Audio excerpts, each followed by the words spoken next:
ไอ้แก้วกับคนที่อยู่ข้างเฮือนแม่นบ่ เพื่อนแม่น มีแต่เพื่อนน่ะเบยกับเพื่อนในแก้วนะอยู่หั่น แบบอยู่ แยกกัน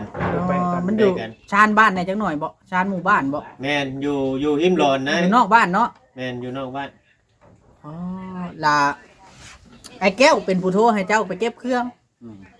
ไอ้แก้วกับเพิ่นบอกให้ไอ้แก้วโทรบ่หรือว่าจังได๋ แม่นเลย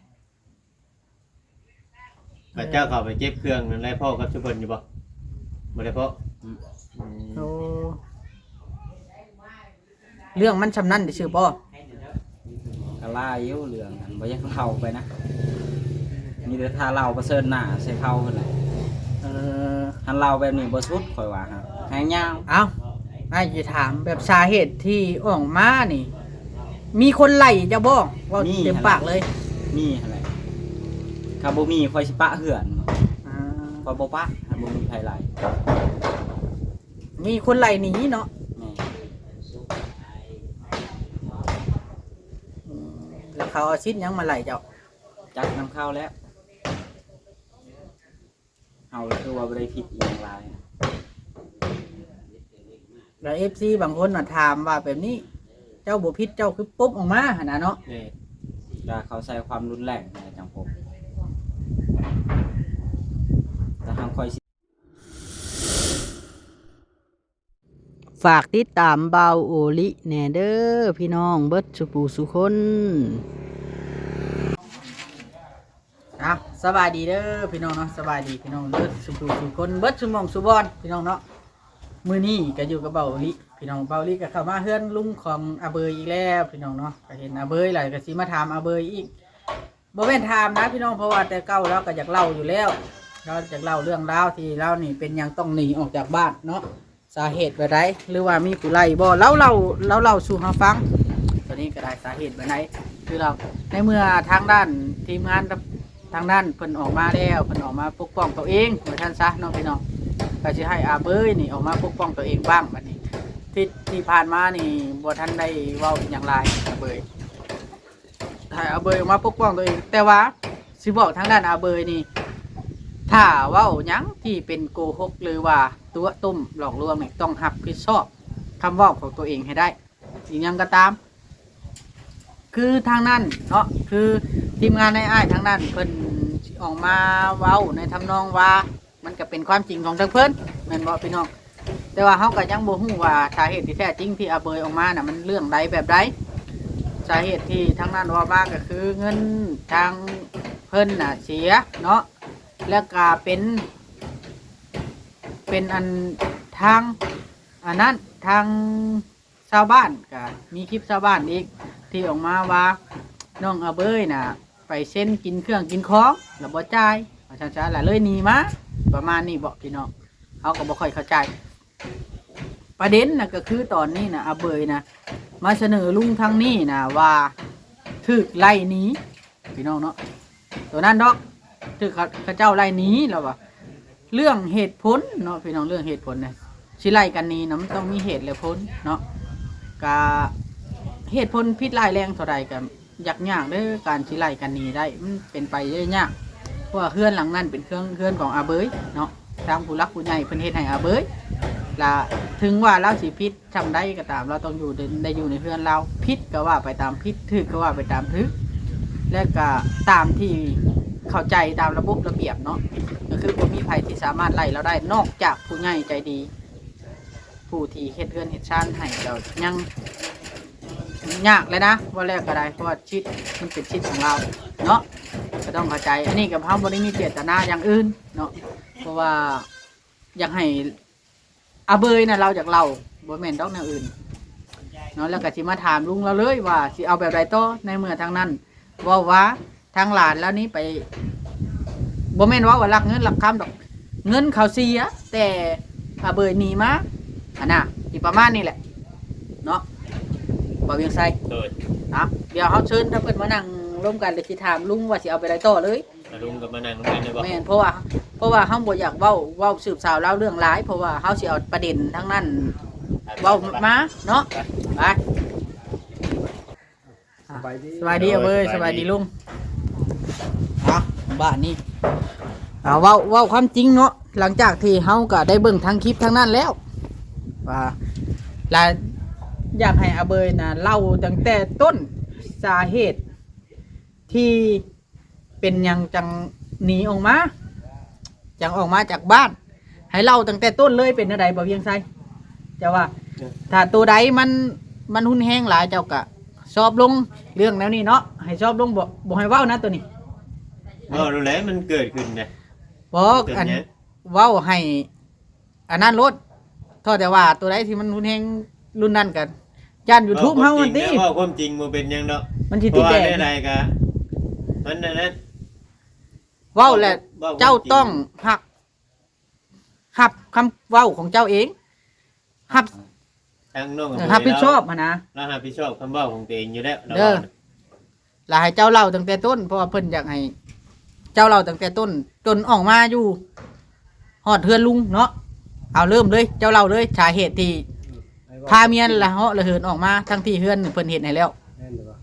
ตั้งแต่ตอนว่า แม่น ค่อยนี่มางกระต๊อกแล้วค่อยบอกเขาแล้วก่อนจะค่อยสิมางแต่เขาบ่พังแล้วค่อยก็มา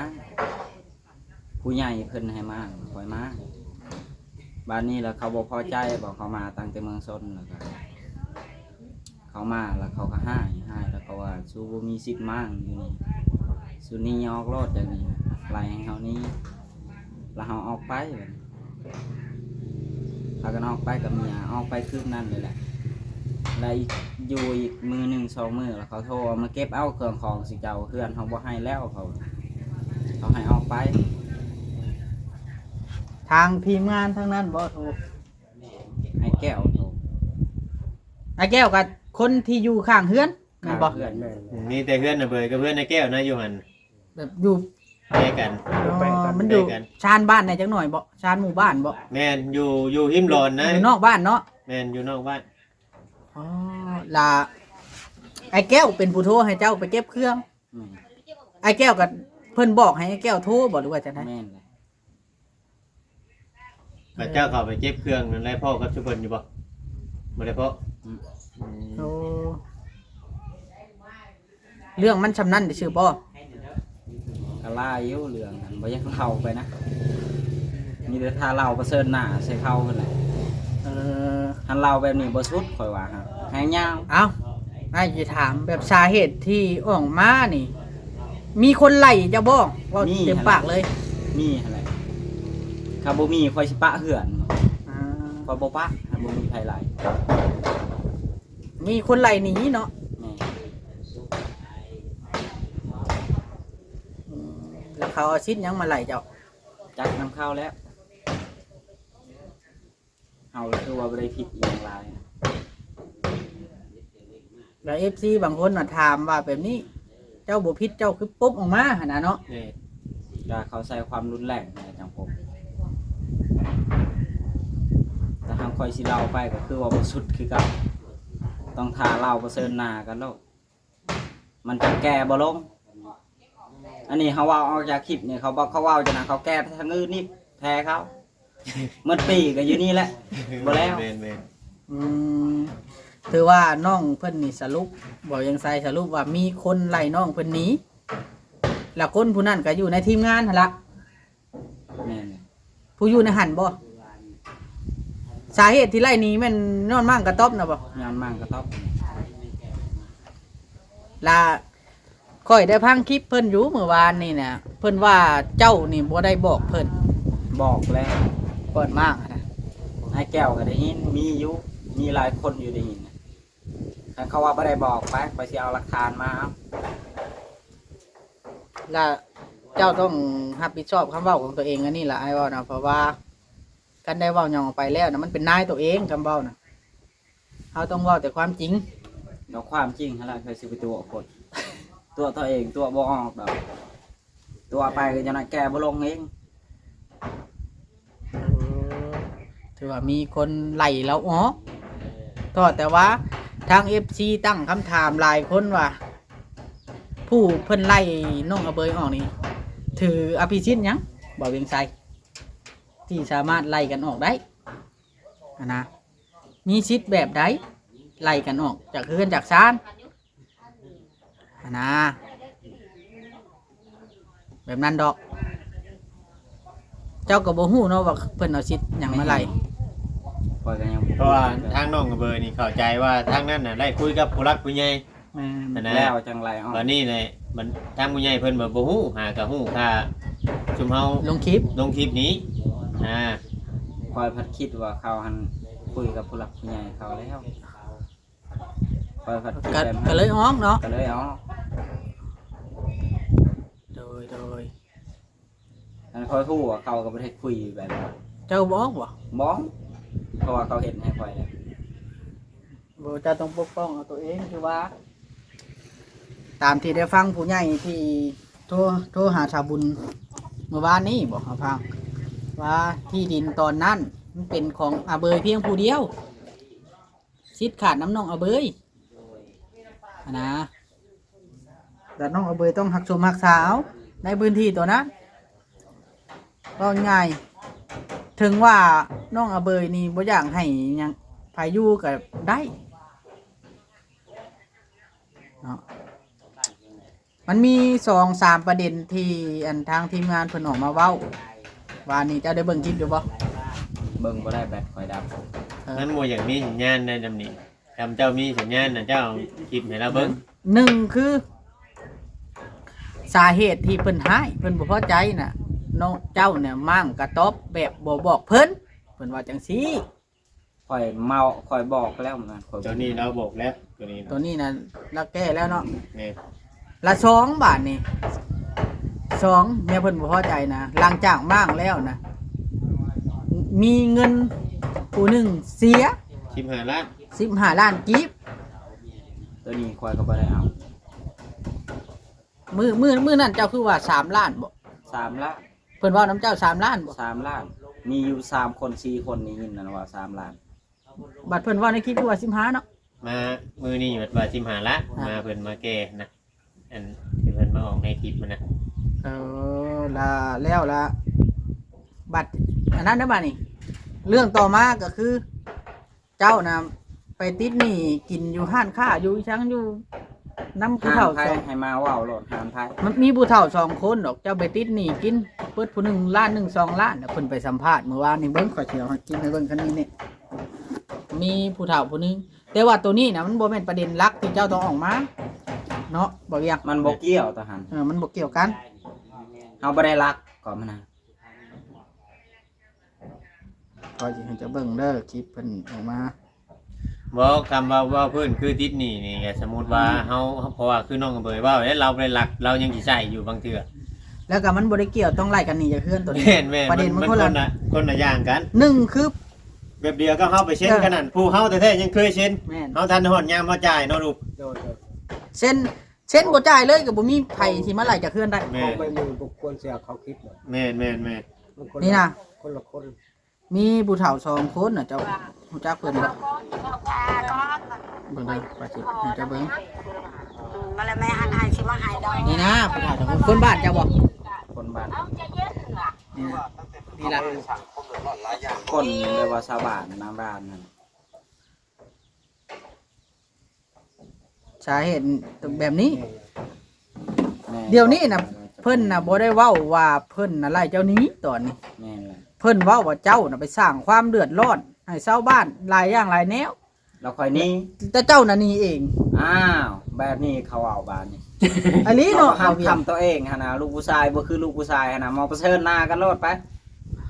นี่แหละน้องกับเบยเรา มัน จำ หลาย บ่อ คนได้ยินน่ะ นี่ เว้าไปตัวทีมเนาะน้องเบยเนาะ แม่นแหละ เอาแบบนี้ เจ้าเมื่อน่ะ เจ้าบ่ย่านบ่บาดนี่อันสมมุติว่า อันนี้เนาะ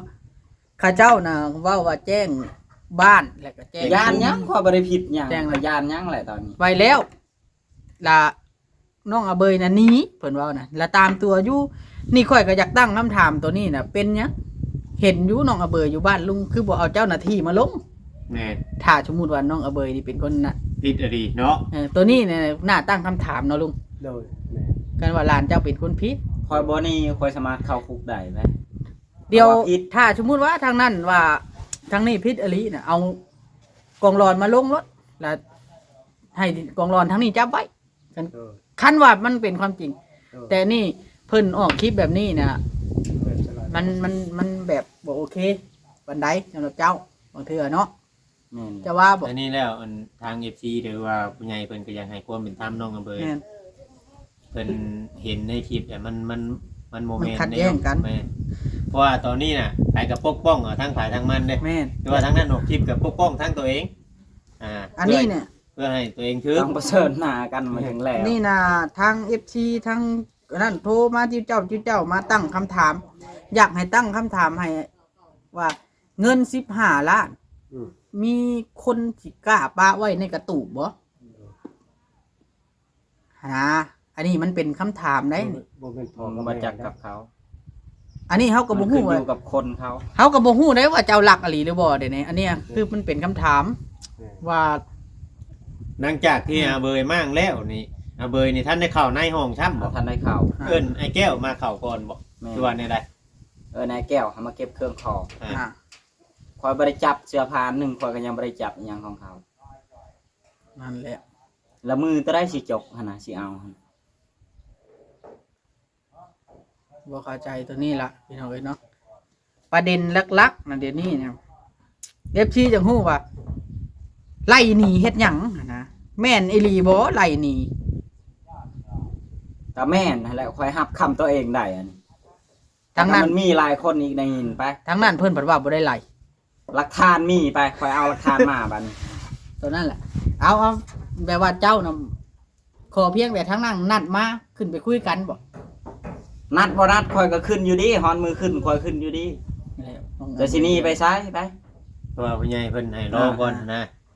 ไว้แต่ผู้ใหญ่อันนั้นเพิ่นนี่พ่อมาเอาเจ้าขึ้นโลดคนเดียวคอยก็ขึ้น พอบ่ย่านอีกบัดนี้ ถือว่าน้องอเบยนี่ อืม เรามั่นใจในตัวเองพี่น้องเอ้ยเนาะ แม่ คนเดียวคอยก็ขึ้นทางคอยฮู้ว่าผู้ใหญ่บ่ได้เป็นคนไหลพร้อมไหลกับเขาให้คอยเอา ถือว่าเจ้าเข้าใจแล้วบัดนี้เนาะ แม่นคอยเข้าใจแล้วตอนนี้คอยบ่หนี้คนเดียวก็ขึ้นอันถ้าบ่มีใครจะขึ้นนำก็ นี่ล่ะพี่น้องเอ้ยยังแปลกอยู่บ่อนว่า ถ้าสมมุติว่าเรามีความสงสัยว่าน้องอเบยนี่เอาเงินเอาคำไปอีหลีล่ะชาวบ้านเห็นพ้องต้องกัน แจ้งไว้ปานนั้นคือบ่เอามาเอาแล้วรถเห็นอยู่แต่ว่าตามตัวแล้วอยู่ โดยแม่น สมมุติว่านะ เงินตั้ง15 ล้านเนาะ เออ ตามหลักการไป ตามหลักการนั้นนะ ต้องนำแต่มือนะ แม่ แต่เจ้าข่าวเขาก็มาปุ๊บแล้ว แม่น กดมันไปแบบนั้น โดย ผู้นี้ หรือว่า ผู้นี้ ให้อันทั้งนั้นกลุ่มทั้งนั้นประสานทั้งนี้ก็ได้ เออ ก็มื้อนี้ตอนอยู่พุ่นก็ติดต่อครับอาเบยล่ะอยู่เขาบอกแก้วว่าหยังก็ติดต่ออยู่เนาะ ติดต่ออยู่แต่เขาบ่ยอมติดต่อหาคอยเลย แต่ว่าตัวเขาเองบ่ยอมติดต่อแต่ว่าเขา เข้า แก้ ปาน ว นี้ เป็ ยัง ค บ่ยอมโทรหาคอยเลย นะค่อยนะทั้งถ้าทั้งนั้นได้ฟังคลิปค่อยเดี๋ยวนี้นะค่อยอยากให้เว้าแบบนี้ซะมีแต่ว่าเว้าน้ำอาเบยดีๆแล้วก็ให้เล่านะเข้ากลับเข้าไปอยู่เฮือน แล้วก็คุยกัน เรื่องมันจะ ผิ สิ ด จบ มัน กัน ผิด ง่าย มันพลาดก็ให้เว้ากัน แล้วก็แล้วให้มันจบไป คุยกันดีๆเนาะ แม่น แต่ อั ว่าน นี้ มันจบแล้วก็บ่มีภัยทายบ่มีภัยหยังแล้วก็มันก็สิแล้วไป แม่นถ่ายก็ถ่ายวิถีชีวิตของเราปลูกผักปลูกหญ้าไปแล้วก็แล้ว คอยก็บ่ได้หายคอยก็ อ่ะ ยินดีเข้ากล่องตลอด อันนี้ ถึ นี่ งเข้าทายคอยก็บ่เคยเว้า อันนี้นี่ เข้าถ่ายแล้ว เดี๋ยวนี้นี่ทางทีมงานนั่นเป็นผู้สร้างเจ้า ผู้สร้างก็คือเป็นผู้ดึงขึ้นมาเนาะแล้วกับทีมงานถ้าเพิ่นก็สิเล่าแต่ความบดีของเจ้าเดี๋ยวนี้มันเป็นแบบตัวเองปุ๊กขึ้นตัวเองทืบ คัน นะ คันเว้าเรื่องแบบหันก็บ่แม่นคนเดียวคอยเข้าซอยหั่นมันมีหลายคนคือบ่ไปอยู่นํเขาแน่แหละเอาคันอยู่ได้เอาเขาจะถามเขาถ้าสิว่าค่อยนี่อันนั้นลืมบุญคุณเขาก็คนอื่นอีกเด้เขาบ่ลืมบ่คือบ่ไปอยู่นํเขาแน่ ค่อยบ่ได้ว่าไผลืมบุญคุณดอกค่อยนะเห็นบ่ถ้าค่อยช่วยไอ้เทิดอยากฆ่าถ้าค่อยตอนนะถ้าค่อยก็บ่ได้ถือซาได้ในเมื่อมันเป็นบ่อนของเราอยู่เด้เฮาเฮ็ดให้เราแหละไว้นั่นนะคันเฮาบ่มักมีแต่ว่าเฮาย่างออกไปเท่านั้นเฮาบ่มีสิทธิ์ไปไล่เขานี่คันผู้ใหญ่บ่ได้อนุญาต นั่นแหละ ไหนนอลุง โดย เอาเป็นว่า ลุงในเมื่อได้พังแบบนี้แล้วทั้งผู้ใหญ่ก็บ่ได้บอกให้หนี้แต่ลุงน่ะเช็ดไปได้บ้านนี่สมมุติว่าสิขึ้นไปทวงความยุติธรรมให้หลานอยู่บ่ เอาเตาขึ้นไปทุ่นแล้ววันเป็นศึกษาศึกษาให้แล้ว มีหยังก็ปรึกษากันบ่ โดยเพราะว่าต้องคุณกับมี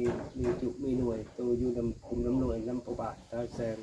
เขาว่ากัน แม่น คิดไป เอา ถึง อยู่นำหน้าจการปกครองเนาะการเปิดสิแต่งไว้เฮ็ดหยังเนาะ โดย อำนาจการปกครอง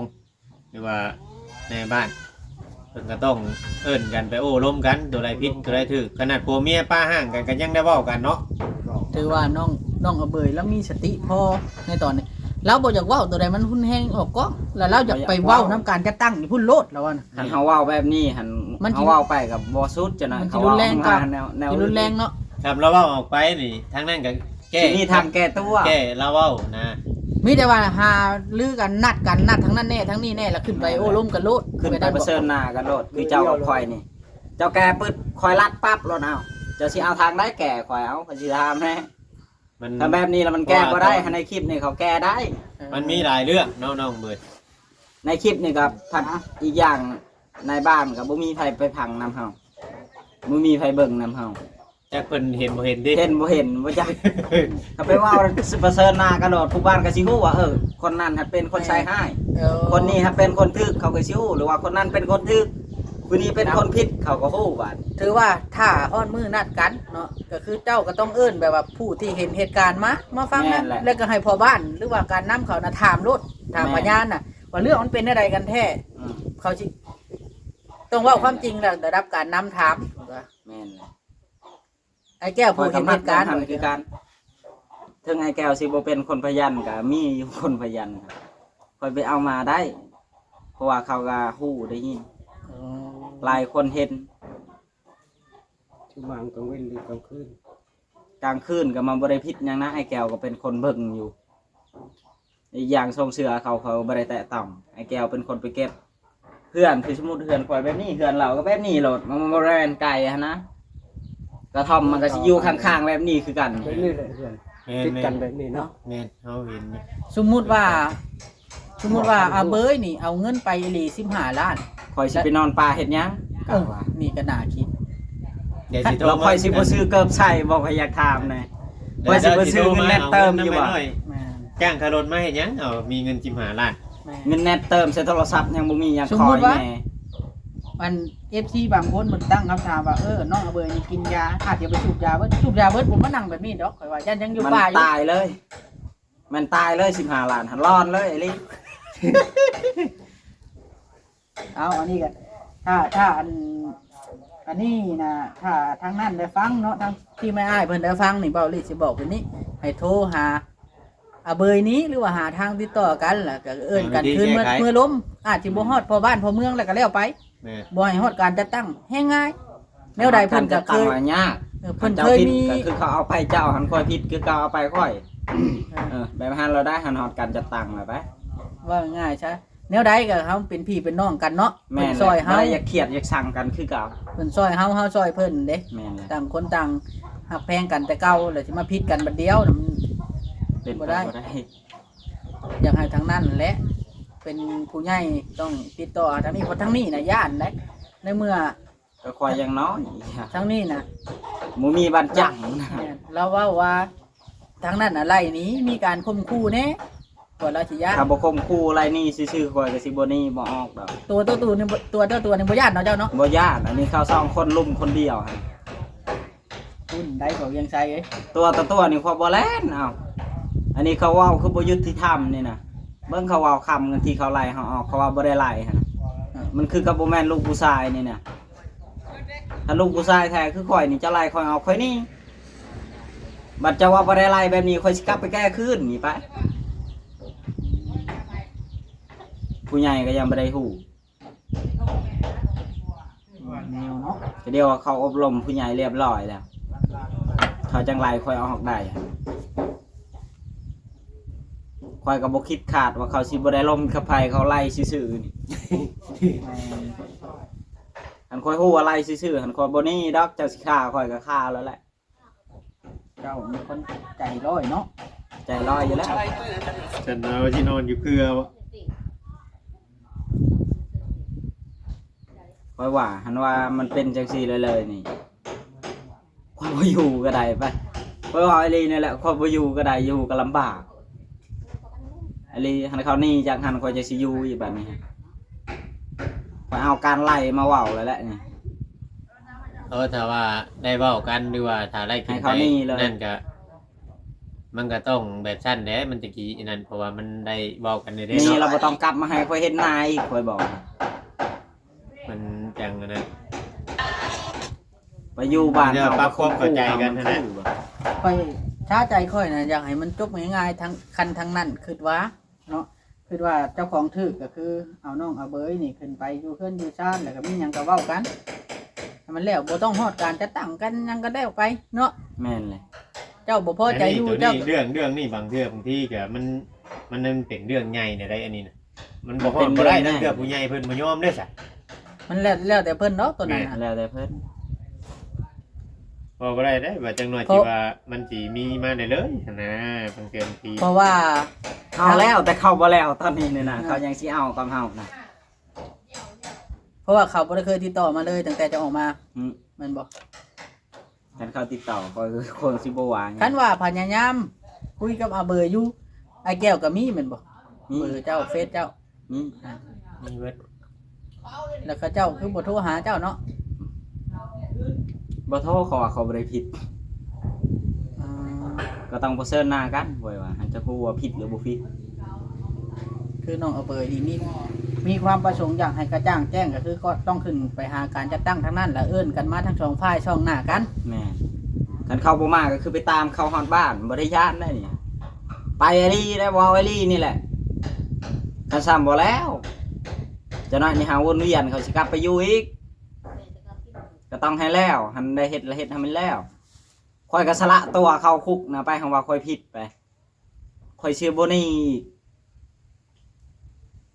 น้องอาเบยว่ายืนยันแล้วเด้ว่าเราบ่ได้ผิดเอาบ่ได้เอาเนาะ เป็นแนวบ่ได้เอาเขาสามารถจับเฮาได้เข้าคุกก็จับแล้วแหละเฮาก็ท้า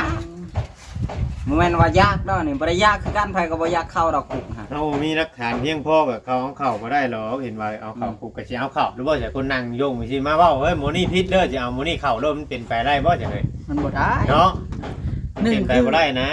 หนึ่งคือสมมุติว่าเขาไปแจ้งก็แจ้งว่าเงินเฮาเสียเขาสิแจ้งประมาณนี้ แม่น สิแจ้งว่า เขา ผู้ แจ้ นั้น งจับพอมีเขาบ่ได้ว่าซ้ำเงิน4ครับ เขาแจ้งจับเขามาเอาแล้วป่านนี้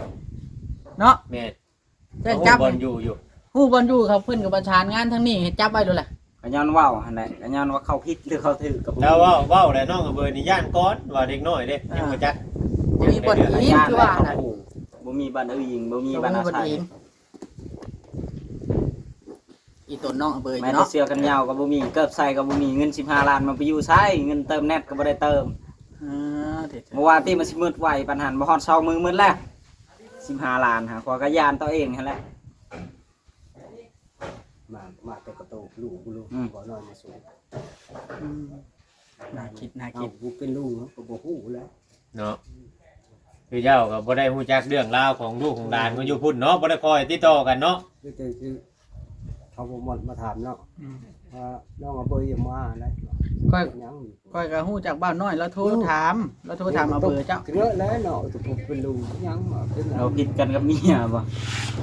ขึ้นแบบ ตอนแรกก็คิดว่าผิดกันกับลูกกับเมีย ขึ้นว่าจะนี่ป่าจากเมียบ่หรืออะไร อ๋อ ขึ้นนั่นล่ะขึ้นในใจบ่ขึ้นได้ก่อนจะเป็น คือว่าน้องอาเบยได้ยืนยันแล้วทางคลิปนี้ แล้วก็อยากตั้งคำถามเนาะน้องอาเบยว่าคันเอาไปแท้นะบ่มีเสื้อแขนยาวนุ่งคือบ่ซื้อ แม่นเลยบ่มีเกิบใส่คือบ่ซื้ออ่ะ แล้วเงินหลายปานนั้นเจ้าคือป้าไว้ อ้าว แม่นบ่นี่คือคำถามนะนี่ นี่คือคำถามอ่ะ มันลด ต่อไปจังได๋ หน่อยคนนักสิปาเงินไว้เด้ออันนี้บ่แม่นว่าเบาลิเข้าข้างทางนั้นทางนี้ได้ คือข่อยเว้าหั่นแหละยูทูบเบอร์นี่มี 10ปะ20ปะ ถุงเบิดทุกคนขายเอิกน่ะ บ่พาเงิน15ล้านข่อยไว้บัญชีข่อย คือในเฮือนคือยังป่านะ ขนาดห้องข่อยแน่นหนาข่อยยังบ่ได้ปาได้ข่อยพายไปนํได้คันข่อยบ่อยู่กลางคืนว่าซั่นจ้ะเนาะอันนี้ก็ต้องเข้าใจบ่มีเจตนาอื่น มีแต่ว่าเจตนาตั้งคำถามว่าเป็นหยังคือไล่กันหนี้ แล้วก็พร้อมมือใดผู้ใหญ่เพิ่นสิดำเนินการเองค่าถ้าอันทีมงานเพิ่นบ่ติดต่อขอเจรจา ก็คือขึ้นไปน้ ก็คือต้องได้ขึ้นไปนำ ำอ่า ใช่มันบ่จบเนาะ ฉันมันบ่จบเด้อตัวนี้เด้อ เอาแล้ว โอเค เขาก็แล้ว เนาะ นะคอยยันตะหันแหละ